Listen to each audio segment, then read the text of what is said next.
These are just pictures of me that I had people take and send home. When I would send home pictures to my mother, there was a cartridge of film. I would send it home, but I had one rule.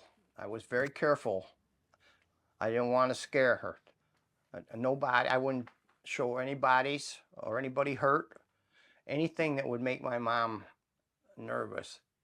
I would show her the drudgery and I'd complain about everything, but I wanted her to feel sorry for me, but I didn't want to scare her.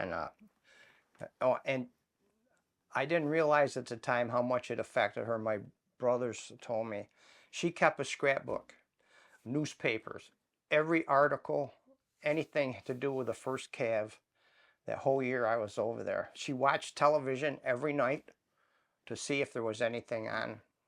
And actually one night she saw what she thought was me walking through the jungle. There was a camera crew we had out there for a while. She got several phone calls right away. Everybody says, we saw Mike on television today. And she never let on. She wrote faithfully, sent me packages. And I didn't realize the effect it was having on her till my brothers told me when I got back. So that's our interpreter on. I told you stories about him. Okay. There was some young boys that when I secured a bridge, that I would take care of them. You know, I'd give them sea rations and stuff, and then they wanted to learn English. So there was Leet and Tong and An, mostly Leet and Tong. They became good friends of mine. One story I always tell: they lived in their village, had a bridge, and when we got there, we would swim. We'd dive off the bridge and swim. So I saw them one day when the helicopter landed. I went over, I was ready to dive off the bridge, and they came running up screaming and stopped me. And I found out that the water below had been filled with concertina, or razor wire. And if I'd have jumped in there, probably wouldn't have never come out, you know. But these are just this some old guy we found. He had a wound. We patched him up. This couple had a little roadside stand, a pop stand, and I bought a lot of stuff from them. And I made it when they had a currency exchange over there. They were going to get stuck with a lot of bad money, and I made the exchange for them. So then I was golden anytime I was back at that village. Any money over there, when you get money, they had the military had their own, they printed their own money. And so everything was done with that, and then every once in a while, they would change it because of the black market. The black market would have all the money. So if they exchanged our money, the black market people, which they were part of, their money they wouldn't be able to exchange it. So they told me about it. So I took their money and exchanged it for them.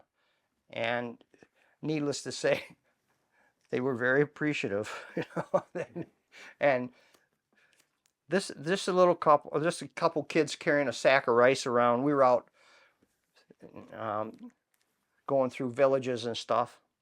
And every once in a while, I'd try to take a picture. These are different villagers.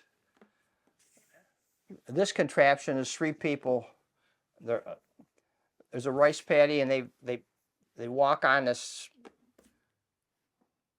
I don't know what it was called, and it would take water from the river and put it up in the rice paddy. Pretty ingenious. There's a couple ladies. And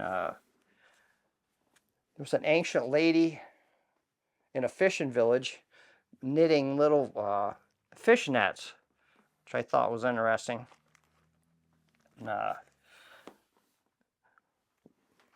It was interesting to go through the markets. They'd have a market, and some of the food was just disgusting, but they'd have like pig faces, and they didn't waste anything. Pig tails, they eat anything. And then some of these pictures I tried to capture the terrain. You know, there was rivers and rice paddies, a lot of jungles, and just try to catch a flavor of the country and all the different areas that we were in. And spent a lot of time crossing rivers for some reason. I don't know. But and then once you do, you stay wet for days because you don't dry out real quick. I got some pictures of our mortar squad working out. I don't know if I explained, but a company is 4 platoons. 3 are infantry, and then there's 1 mortar. Set up in a circle. Your mortars are in the middle. They protect you, you know. This is just, we're kind of fooling around in a fishing village, and we took a boat out, and we're just clowning around. We got some Vietnamese to take us out, and we're trying to do the George Washington crossing the Delaware, which the company commander didn't think was funny at all. So this is a rubber plantation.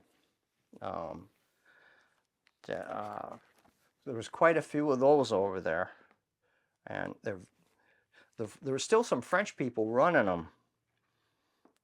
And this is some picture of my 3-day R&R in Da Nang. I wanted to go to Da Nang so bad because I heard you could learn to surf. So I got there, and the lifeguards, who was military, that was a pretty good job. They said no surfing because the day before, I think, they had two people drowned surfing, and they didn't found them yet. So I think the rule was no surf until they found them. So I didn't get to learn how to surf. So, but this is just one of the shows they had. Some USO shows came to the R&R Center, and mostly they were Philippine bands, but they sang everything in English. They didn't know the words. They just memorized the songs and the words. They sounded pretty good, but they didn't speak any English, but they knew English words to every song. Pretty funny.